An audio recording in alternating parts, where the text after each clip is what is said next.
Bismillahirrahmanirrahim. Assalamu alaikum, dear students. I am Sajad Hussain and you are watching my YouTube channel. Dear student, last lecture में हमने electric field lines को discuss किया था और उनको हम इलेक्ट्रिक लाइंस ऑफ फोर्स भी कहते हैं। आज हम डिस्कस करने जा रहे हैं इलेक्ट्रिक फ्लक्स। अब इलेक्ट्रिक फ्लक्स क्यों डिस्कस करते हैं? पहली चीज़ ये है कि जो गॉसेस लॉ है हम डिस्कस करेंगे नेक्स्ट सेशन में। That is very very important and more general than Coulomb's law. That Gauss's law is one of the Maxwell equation. Gauss's law is very important in physics. उस Gauss's law की जो Gauss's law जिस पे base करता है that is electric flux. This is very important. और दूसरी चीज़ ये है कि इलेक्ट्रिक फ्लक्स जब फील्ड्स होती हैं तो फील्ड्स के केस में electric flux is very important quantity, ख्वाह वो वेलोसिटी फील्ड हो या कोई और फील्ड हो, तो फील्ड के केस में flux is very very important quantity. तो आज हम डिस्कस करने जा रहे हैं इलेक्ट्रिक फ्लक्स। इलेक्ट्रिक फ्लक्स जो है, फ्लक्स एक लैटिन वर्ड है और फ्लक्स का मतलब होता है, दिस इज लैटिन वर्ड और इसका मतलब होता है flow. It is flow, it means flow, किसी चीज का जाना। अब फ्लक्स को प्रॉपरली डिफाइन करने के लिए मैं दो केसेस करता हूं, उसके बाद हम मैथमेटिकली भी उसको डिफाइन करेंगे और फिर थ्योरेटिकली भी डिफाइन करेंगे। Dear students, let us consider you have electric field lines E. This is electric field and you have a rectangular loop. आप एक लूप ले लेते हैं। इस लूप को जब आप रखते हैं, केस वन ये है कि जब आप एरिया को, नॉट वेक्टर एरिया, अभी मैं एरिया की बात करता हूं, area is placed perpendicular to field.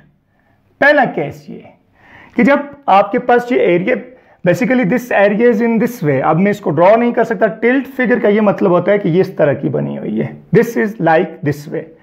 अब अगर एरिया इस तरह पड़ा हुआ है तो हम देख रहे हैं 1 2 3 4 5 जितनी भी लाइंस हैं, सारी की सारी लाइंस इस एरिया से पास हो रही हैं। अब जरा हम प्रीवियस टॉपिक की तरफ जाते हैं। प्रीवियस टॉपिक में हमने देखा कि नंबर ऑफ लाइंस जो आपके पास होता है पर यूनिट एरिया, मैं आपको बताता रहा हूं, is proportional to magnitude of E, magnitude of E. This is important concept कि आपके पास number of lines per unit area is proportional to magnitude of E. अब अगर हम यहां पे इसको इस तरह लिखें तो इसका मतलब यह है, इससे देखें तो नंबर ऑफ लाइंस जो आपके पास हो जाएंगी प्रोपोर्शनल टू, इस केस में अगर आप बात करें 2 तो एरिया उधर चला जाएगा, E into L। Number of lines is proportional to E into A। अब ये जो क्वांटिटी है इस केस में, when area is perpendicular to directions of electric field lines, इस क्वांटिटी में इस केस में this quantity is called electric flux. This is electric flux और इसको हम डिनोट करते हैं, इट इज डिनोटेड बाय इसको हम कह देते हैं ग्रीक एक लेटर है फाई। दिस इज फाई से हम डिनोट करते हैं electric flux. But this is the special case, this is case 1। अभी मैं डिफाइन करने जा रहा हूं। मैंने इस केस के लिए लिखा कि आपके पास इलेक्ट्रिक फील्ड की डायरेक्शन और एरिया इसके परपेंडिकुलर हो, प्लेन ऑफ द एरिया। ये बहुत इंपॉर्टेंट है कि एक होता है प्लेन ऑफ एरिया कि एरिया, और दूसरा होता है एरिया वेक्टर जो नॉर्मल टू द एरिया होता है, जिसकी डायरेक्शन में बाद में डिस्कस करता हूं। तो ये आप जब क्वेश्चंस आ जाएं तो यहां पे कंफ्यूजन होती है, तो आप स्टेटमेंट में देखें वो प्लेन ऑफ द एरिया की बात करता है या एरिया वेक्टर की बात करता है। दैट इज वेरी इंपॉर्टेंट, ये आपने अपने जहन में रखना होगा। अब इस केस में मैंने क्या कहा, इलेक्ट्रिक फ्लक्स क्या हो जाएगा, E इंटू ए। अब देखें फ्लक्स का मतलब होता है फ्लो। एक सिंपल सी एग्जांपल देते हैं। फॉर एग्जांपल एक रूम है या एक बिल्डिंग है, उसके बाहर एक गेट लगा हुआ है। अब गेट से बाहर जाने कितने लोग बाहर जाएंगे, कितना फ्लो होगा, वो डिपेंड करता है कि गेट का एरिया कितना। अगर बड़ा दरवाजा है और लोग पीछे बहुत ज्यादा हैं तो फ्लो ज्यादा होगा। छोटा दरवाजा है, लोग कम है तो फ्लो कम होगा। तो वो डिपेंड करता है कि गेट कितने, एरिया मल्टीप्लाइड बाय कि लोग कितने। फॉर एग्जांपल अगर गेट बहुत बड़ा है, लोग कम है तो आउटफ्लो कम हो जाएगा। तो इस तरह फ्लक्स भी ये है, इसमें दो चीजें आएंगी, वो जगह एरिया जिससे इलेक्ट्रिक फील्ड लाइंस पास कर रही हैं और नंबर ऑफ फील्ड लाइंस। तो यहां से मैंने देखा कि number of lines, electric field lines per unit area is proportional to magnitude of E. पिछले सेशन में हमने देखा। और अगर मैं यहां से एरिया को उधर लेके जाऊं तो number of lines is proportional to E into A. This quantity, the product of E and area, this area is now perpendicular to the electric field lines. ये plane area perpendicular to electric field lines हो, this quantity is called electric flux. This was case number 1। अब जरा ये case 1 हो चुके हैं, case 2 में आते हैं। वहां पे मैंने उसकी फिगर ड्रॉ की हुई है। केस नंबर 2 पे आते हैं। अब पहले केस में मैंने डिस्कस किया कि जब एरिया इलेक्ट्रिक फील्ड लाइंस के परपेंडिकुलर होगा उस वक्त आपके पास फ्लक्स जो हो जाएगा E इंटू ए हो जाएगा।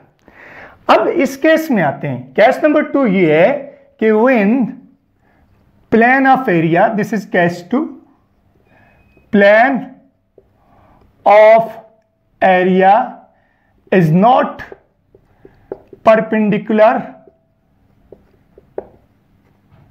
to E electric field, case 2।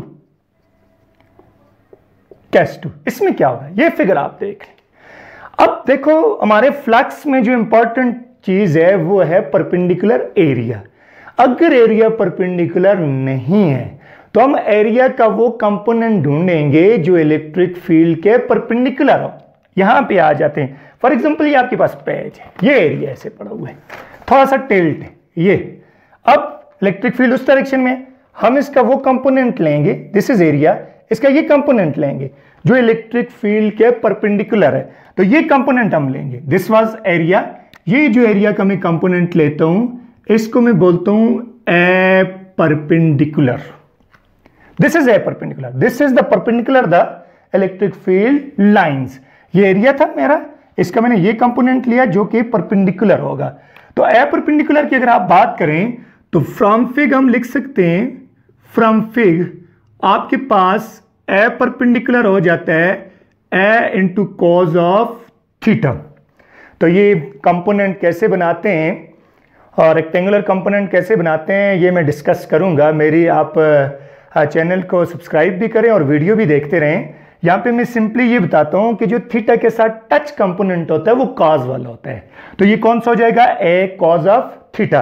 अब अगर हम फ्लक्स की बात करें, इलेक्ट्रिक फ्लक्स की बात करें, इलेक्ट्रिक फ्लक्स जो कि इस केस में था flux phi E is equal to E into N because this area was perpendicular. A is perpendicular to E था। अब इस केस में आते हैं। इस केस में मैंने वो कंपोनेंट लिया जो परपेंडिकुलर टू E है। तो अब फ्लक्स क्या हो जाएगा, electric flux in this case is equal to E into area that is perpendicular to E।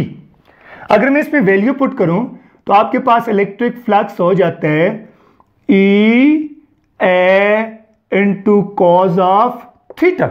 This is a mathematical form of definition of flux. अब आगे देखते हैं, थोड़ा इसको आगे लेके जाते हैं, इसी को आगे लेके जाते हैं। अब देखें, हमारे पास एक होता है dot product.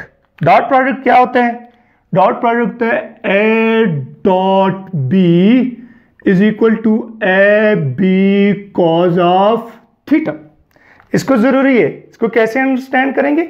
The dot product of two vectors A and B is equal to magnitude of vector A into magnitude of vector b into cos of angle between vector a and b. This is very important कि आपने इसको understand कैसे करना है। अब होगा क्या, यहां पे आते हैं, इसकी और इसकी शेप कुछ ना कुछ मिलती है, लेकिन यहां पे थीटा तो ये था। अब अगर मैं यहां पे एक एरिया वेक्टर को डिफाइन करूं, यहां पे मैं एक और चीज डिफाइन करने जा रहा हूं, एरिया वेक्टर और वेक्टर एरिया, वेक्टर एरिया। अब मैं चाहता हूं कि मैं एरिया को वेक्टर लूं और एरिया को वेक्टर लेके फ्लक्स को मैथमेटिकली ऐसे एक मैथमेटिकल शेप दूं जो कि इजी भी हो और उससे हम आसानी से प्रॉब्लम को सॉल्व कर सकें। हमें इन फिगर्स को फिर याद रखने की जरूरत नहीं है, हम ऐसी एक मैथमेटिकल लॉजिक बनाएंगे, क्योंकि मैथमेटिक्स हमारे प्रॉब्लम को सिंपल बनाती है। तो हम ऐसी एक मैथमेटिकल लॉजिक बनाएंगे कि इसमें फिगर वगैरह की हमें जरूरत नहीं होगी। हमें सिर्फ इलेक्ट्रिक फील्ड का पता होना चाहिए, एरिया वेक्टर का पता होना चाहिए और उनके दरमियान एंगल का पता होना चाहिए। अब क्वेश्चन ये है, दैट वाज दिस एंगल। लेकिन अगर आप एरिया वेक्टर की बात करें तो आपके पास एरिया वेक्टर होता है, ये एक एरिया होता है, एरिया वेक्टर, जिसकी मैग्नीट्यूड क्या होगी? मैग्नीट्यूड आपके पास होगी मैग्नीट्यूड ऑफ द एरिया और इसकी जो डायरेक्शन है वो होगी perpendicular to surface, perpendicular to surface के परपेंडिकुलर होगी। और यहां पे अगर आप आ जाएं तो ये जो आपके पास एरिया था, इसकी जो डायरेक्शन में लूंगा ये हो जाएगी perpendicular to the surface. This is your vector area. This is also important. For example, मैं इस बोर्ड को एरिया कंसिडर करता हूं। अब इसकी मैग्नीट्यूड क्या होगी? इसकी लेंथ मल्टीप्लाइड बाई ब्रेड्थ, और इसकी डायरेक्शन क्या होगी? Outward normal. This is the normal, this is the direction of this area. Area mean जगह, टू डायमेंशनल जगह, उसको एरिया बोलते हैं। तो ये आपके पास वेक्टर एरिया आ जाता है। इसका मतलब एरिया को हम वेक्टर कंसीडर कर सकते हैं। अब हमारे पास डॉट प्रोडक्ट में जो एंगल था वो था between vector A and B, और यहां पे ई ए है, लेकिन कॉज ऑफ थीटा पे अभी तक हम कंफ्यूज हैं। अब यहां से अगर आप देखें, ये जो एंगल है उतना ही ये एंगल होगा, क्योंकि हमें पता है दो लाइंस के दरमियान जितने एंगल होते हैं उनके परपेंडिकुलर के दरमियान भी उतना ही एंगल होता है। ये इसका परपेंडिकुलर और ये इस वेक्टर का, ये एक लाइन है और ये दूसरी लाइन है। अब पास एक लाइन ये आ जाती है, इसका ये परपेंडिकुलर आ जाएगा, और दूसरी लाइन ये आ जाती है, इसका ये परपेंडिकुलर आ जाएगा। तो इसका मतलब इन दो लाइंस के दरमियान जितने एंगल है, तो इसमें ये इन दो लाइंस के दरमियान भी उतना ही एंगल है। तो हम इसको अब डिफाइन कर सकते हैं। उसको ज़हन में रखते हुए हम इसको अगर डिफाइन करना चाहें तो हम इसको डिफाइन करते हैं डॉट प्रोडक्ट से। तो flux can be written as electric flux is equal to E dot A. This is a mathematical definition of flux and this is very important definition। इसी से हम मैक्सिमम फ्लक्स, मिनिमम फ्लक्स को discuss करेंगे। तो ये मैंने definition बनाई है। Now you can say that the electric flux is defined as it is the dot product of electric field and vector area. You have to keep in mind this is vector area, not simple area but it is vector area. So this is electric flux. Now let us discuss maximum flux and minimum flux. हमने flux को mathematically define कर लिए। अब हम discuss करेंगे कि flux maximum कब होगा और फ्लक्स मिनिमम कब होगा। पहले मैं बात करता हूं कि when the flux will be maximum flux, this is important, यहां से एंट्री टेस्ट में क्वेश्चन आ जाता है, when the flux will be maximum and when the flux will be minimum. अब आते हैं, हमारे पास तो अब मैथमेटिक्स है, हम उससे चीजों को डिफाइन कर सकते हैं, लेकिन थोड़ा सा कंसेप्ट भी बनाते हैं। फॉर एग्जांपल आपके पास ये एक एरिया है, ये टिल्ट एरिया दोबारा मैं रिपीट करता हूं, मतलब कि ये एरिया इस तरह पड़ा हुआ है, this is tilt area.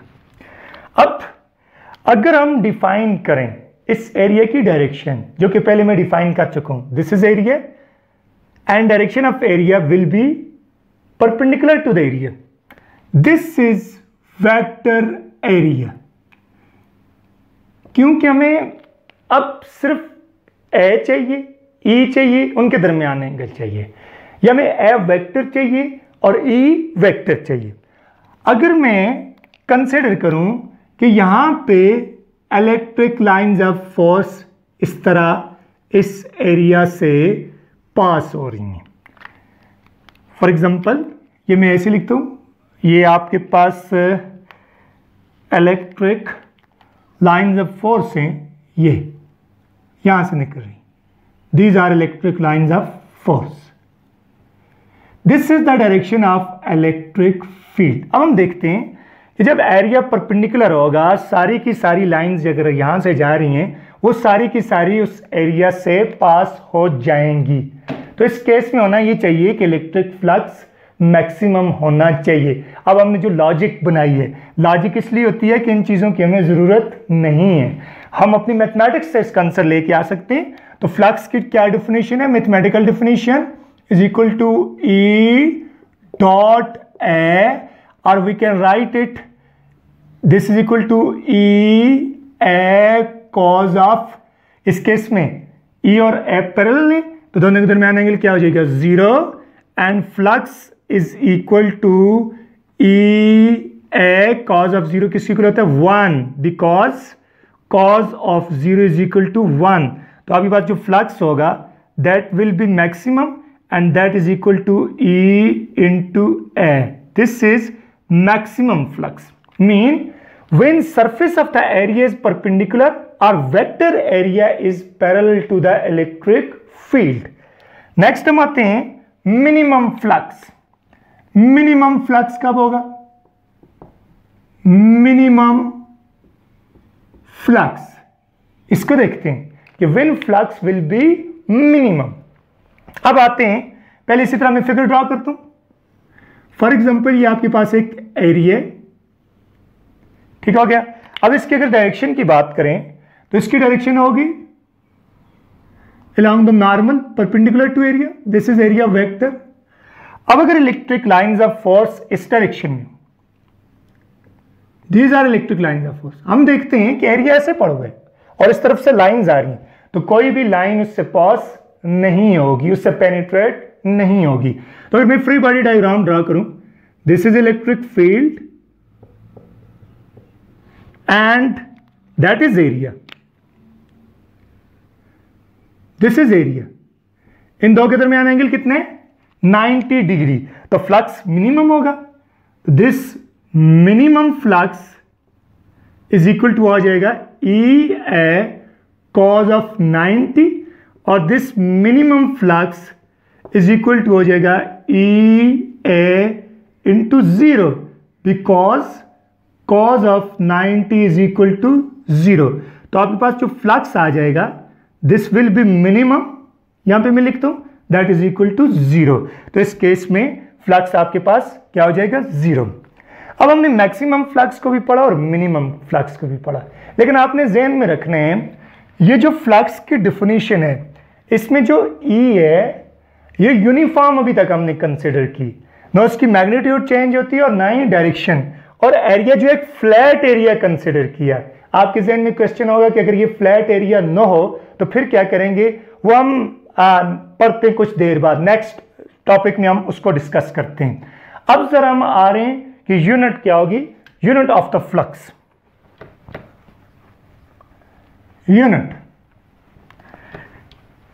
Unit का मेथड सिंपल है, unit of flux simple method है, आप हमेशा यही यूज करें कि electric flux is equal to होते हैं E इंटू ए, अगर मैं मैक्सिमम की बात करूं, या कॉज ऑफ थीटा भी आप लिख लो। अब आर के पीछे लिखो unit of flux is equal to unit of E into unit of A. अब क्योंकि ये यूनिट लेस क्वांटिटी एक नंबर है, तो आपके पास unit of E into unit of A हो जाएगा। तो यहां पे unit of flux, unit of E क्या है, newton per coulomb, force per unit charge into metre square, area की यूनिट, तो इसकी यूनिट हो जाएगी न्यूटन मीटर स्क्वायर पर coulomb. This is the unit of electric flux. Next हम discuss करने जा रहे हैं electric flux through a closed surface. Electric flux through a closed surface. अब सबसे पहले हम डिफाइन करेंगे कि एक क्लोज्ड सरफेस क्या होती है। क्लोज सरफेस, क्लोज्ड सरफेस, इसको देखते हैं। क्लोज सरफेस एक ऐसी सरफेस होती है जो आउटर स्पेस को इनर स्पेस से सेपरेट करे, लाइक फुटबॉल की जो बाउंड्री है वो आउटर स्पेस को इनर स्पेस से सेपरेट करती है। तो ऐसी सरफेस जो आउटर स्पेस को इनर स्पेस से सेपरेट करे, that is called closed surface. अब आप ग्लास ले लेते हैं, ये तो ओपन सरफेस है क्योंकि ये आउटर स्पेस और इनर स्पेस को सेपरेट नहीं करता। तो हम एक क्लोज सरफेस लेते हैं। फॉर एग्जांपल इस तरह की मैं सरफेस लेता हूं, this is my any closed surface, और इसके बीच में मैं एक पॉजिटिव चार्ज रख देता हूं, इसको मैं प्लस क्यू के देता हूं। इसकी लाइंस ऑफ फोर्स अगर हम ड्रॉ करें तो ये इलेक्ट्रिक फील्ड होगी, ऐसे में ड्रॉ करता हूं। These are electric lines of force, this is electric field. अब देखें कि आपके पास जो डेफिनेशन ऑफ द फ्लक्स है, जो पिछले हमने अभी देखा कि आपके पास जो इलेक्ट्रिक फ्लक्स है that is equal to E dot A, लेकिन इसके लिए जरूरी है कि ये कोई फ्लैट एरिया होना चाहिए, दिस इज फ्लैट, और आपके पास जो ई है वो भी यूनिफॉर्म होनी चाहिए, uniform. This is our definition. हमें इलेक्ट्रिक फ्लक्स फाइंड करने के लिए कितनी चीजें चाहिए, ई चाहिए, ए चाहिए, और इनके दरमियान एंगल चाहिए। और सिंपली स्पीकिंग वेक्टर ई चाहिए, वेक्टर ए चाहिए, और इनके दरमियान एक एंगल चाहिए। अब यहां पे कोई खास एंगल भी नहीं बन रहा, ई भी ई और डिफरेंटली है, इलेक्ट्रिक फील्ड की डायरेक्शन ये है, यहां पे ये है, और एरिया भी आप देखें फ्लैट नहीं है। अब हम क्या करेंगे, अब एक ही पॉसिबिलिटी बनती है, अगर हम किसी भी मेथड से इस एरिया को फ्लैट बनाएं तो उसमें भी एक पॉसिबिलिटी है कि इस एरिया के छोटे छोटे पीस बना दें, पैचेस बना दें। For example this is 1, that is 2, up to so on, this is for example n patch. छोटे छोटे मैंने इसके टुकड़े बना दिए, दिस इज अनदर पैच। अब देखें ये इतने स्मॉल हैं कि इन पे इलेक्ट्रिक फील्ड तकरीबन यूनिफॉर्म है। इसका मतलब है इस डेफिनेशन को हम यूज कर सकते हैं। मैं इसकी इलेक्ट्रिक फील्ड को बोलता हूं E1, इसका जो एरिया है फिर मैं इस डायरेक्शन में लूं, this is delta A1, differential area. Part of hollow, एक पूरी सरफेस का जो पार्ट हो उसको डेल्टा से जाहिर करते हैं। इसी तरह अगर इस साइड पे आप आते हैं तो ये आपके पास इलेक्ट्रिक फील्ड, फॉर एग्जांपल ये एरिया डेल्टा A2 है, और यहाँ पे जो इलेक्ट्रिक फील्ड है इसको मैं बोलता हूँ E2, this is E1। Up to so on मैं यहाँ पे आ जाता हूँ कि इस पॉइंट पे, यहाँ पे मैं इस एरिया को अगर लिखना चाहूँ तो इसको मैं बोलता हूँ डेल्टा AN, और यहाँ पे जो इलेक्ट्रिक फील्ड है इसको मैं कहता हूँ EN। अब देखें, पूरी सरफेस पे पॉसिबल नहीं था कि हम फ्लक्स की डेफिनेशन लगाते, क्योंकि ये यूनिफॉर्म भी नहीं थी और एरिया फ्लैट भी नहीं था।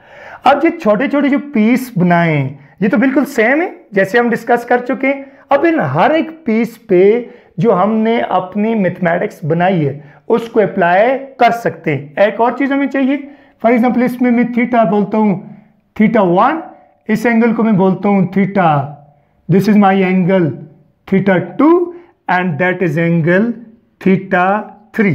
अब हम सिंपली इस पे फॉर्मूले अप्लाई कर सकते हैं, इस पे फॉर्मूले अप्लाई कर सकते हैं और इस पे फॉर्मूले अप्लाई कर सकते हैं। हर एक पे फॉर्मूले अप्लाई करेंगे, फिर जो आपके पास फ्लक्स है वो स्केलर क्वांटिटी है क्योंकि वो डॉट प्रोडक्ट है। तो जब स्केलर्स आ जाते हैं उसको हम सिंपली ऐड करेंगे, और इसमें अगर साइन देखेंगे वो मैं बाद में बताता हूँ, पॉजिटिव फ्लक्स नेगेटिव फ्लक्स वो मैं बाद में बताता हूँ। साइन को इंक्लूड करके इनका अलजेब्रिक सम लेंगे तो वो हमारे पास टोटल फ्लक्स आ जाएगा।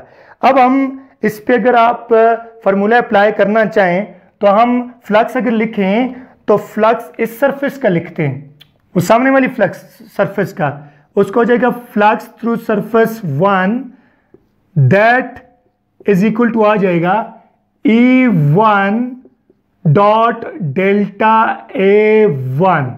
इसी तरह अगर मैं दूसरी सरफेस का फ्लक्स लिखूं तो flux through surface E2 that is equal to E2 delta dot delta A2 up to so on. अगर इसको हम आगे लेके जाएं तो हमारे पास ये फिगर अब इसकी ज़रूरत नहीं है, तो हम आगे लेके जाएं तो फ्लक्स आपके पास up to so on flux जो है वो E फ्लक्स 3 आपके पास हो जाएगा E so on N equal to EN dot delta AN हो जाएगा। अब नेट फ्लक्स इसको मैं लिखता हूं electric flux, E subscript shows that electric flux net is equal to आ जाएगा flux through flat surface 1 plus flux through flat surface 2 up to so on flux through flat surface N। इसको equation number 1 कह रहे हैं, putting above values in equation 1, above values